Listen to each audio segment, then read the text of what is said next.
Hi, we're here with Kris, Lorraine, and Meg. We're just going to have a quick talk about some of the 12 steps. It's just part of our recovery program to help with mental distress. So, Christine, which the 12 steps has jumped out most for you, or has been most useful to you on your journey of recovery? I think for start it all off, when I was ill, I didn't realise I was ill. I knew something was different, but I didn't actually know what. And it wasn't until my sister said to me, Christine, you're ill. And I thought, oh, that's it. And they helped me to go forward. And when I got involved with changes, their first step is admit you've got a problem. And then I thought, yes, I have got a problem. And that was you could say start the ball rolling if you like. It was a really important step for me because I don't think I could have got further without that. Admit you've got a problem. And I don't think always we recognise for ourselves that we have got a problem. You know, and for me, she spelt it out in black and white basically with that one sentence, Christine, you're ill. So for me, that's one that stays with me. Admit you've got a problem. And if a mood goes low, I stay with that. Have you got a problem? And that's when I talk to others, you know, and get myself back up where I need to be. Yeah, it's one of the foundation steps, isn't it? It's hard to change things and put things into place if you don't think there's anything that needs changing or place. I think for me, again, on a similar vein to what you were saying, I think at some point you can have a good run of things. You can be quite well for a long period of time, but I think sometimes, for me, I do need to remind myself of step one, that there is still a problem there. My mental health problems aren't going to go away. I can manage them and try and stay well, but there's still an underlying condition for me. So yeah, I think it's an important one for me, and it's against the foundation of everything. Anything you want to add to that, Lorraine, about step one? Yeah, I think sometimes people think admit you've got a problem is when there's a huge problem going on.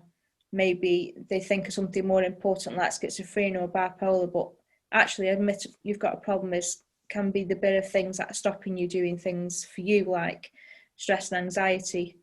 It can be a little bit that's sort of playing with your mind and making you change the way you do things or checking things, worrying about things.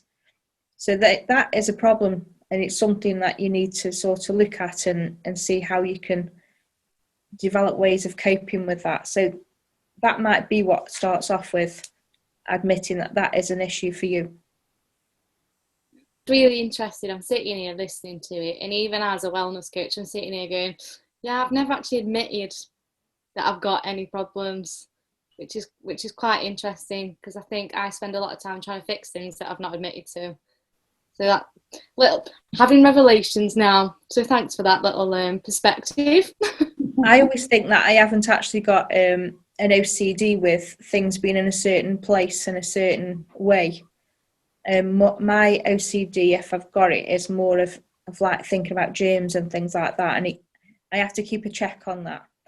But the other day, my husband had bought me 4 bottles of toilet bleach, and I'd put them in the window, and I'd put them all in a certain way, just in the window. Yeah. And then I used one, and when I put it back, it was the wrong way round. And I thought, I'll go against it and leave it like that. I couldn't. I had to turn it.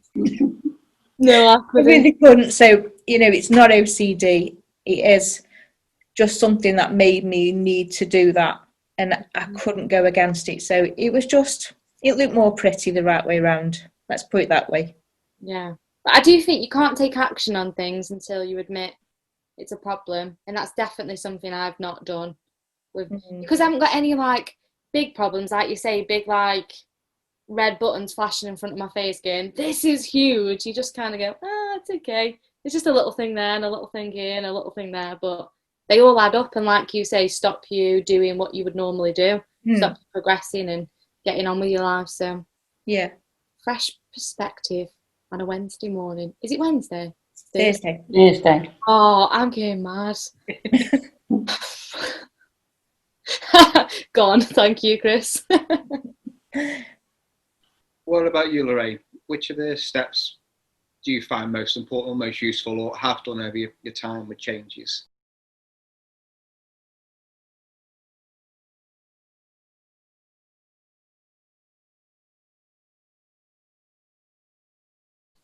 So I like step 5, which is use and develop wellness tools.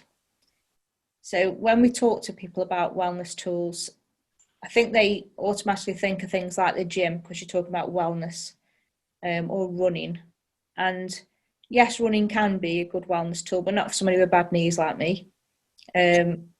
Walking can be good because it helps you to get out in that fresh air and perhaps look at things that you've not looked at before and concentrate. I like music. That helps me to calm my mind down sometimes and also uplift me. So if I'm doing the housework at home, I love having the music on quite loud all through the house.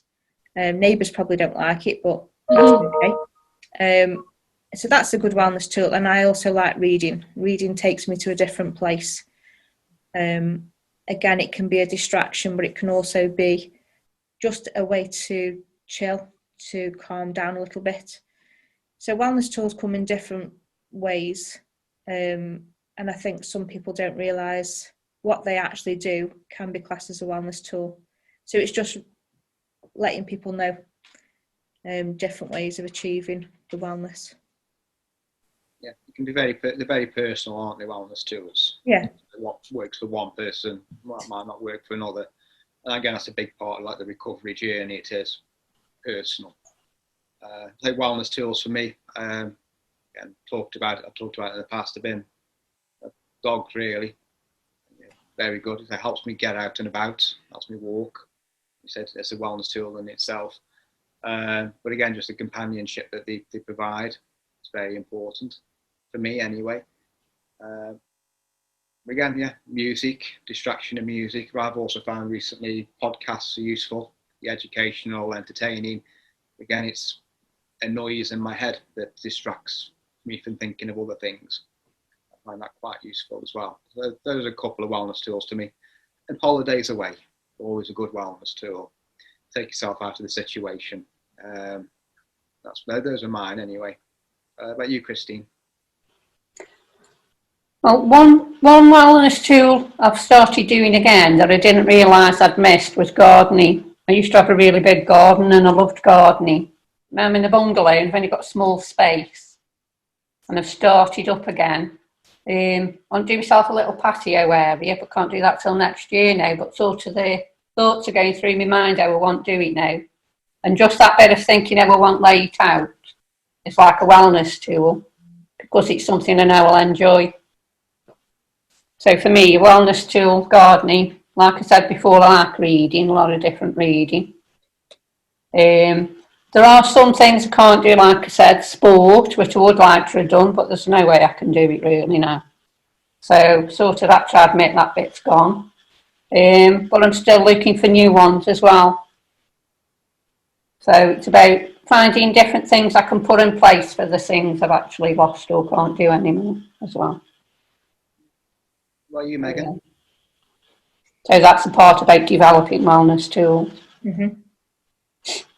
My wellness tools, there's a lot. I have a tendency to avoid my wellness tools when I'm not well. And I think maybe a lot of us do that. So with the young people, I always ask them to be really clear and write down and specific on their wellness tools when they're feeling well. Because I feel like when you're well, you know what makes you feel well. And then when you're not well, you forget and you avoid them. So I think that's important. Just a side note. What makes me feel well? My wellness tools. Music is a big one. Journaling. I'm not very good. My brain gets too busy if I don't write. Get some of it out and put it on paper. Time on my own. I really have to recharge. I get really, really drained by other people's energy. And then exercise and good diet is huge for me. And that's the one that I avoid when I'm not feeling good. So I'll just do my wellness tools, staying on my own and just hide. But then that can be counterproductive. I think I have loads of wellness tools. They're constantly like changing and developing, and what makes you feel well one year could I think it just changes, doesn't it? But anything creative and fun, journaling is a big one, I think, for me.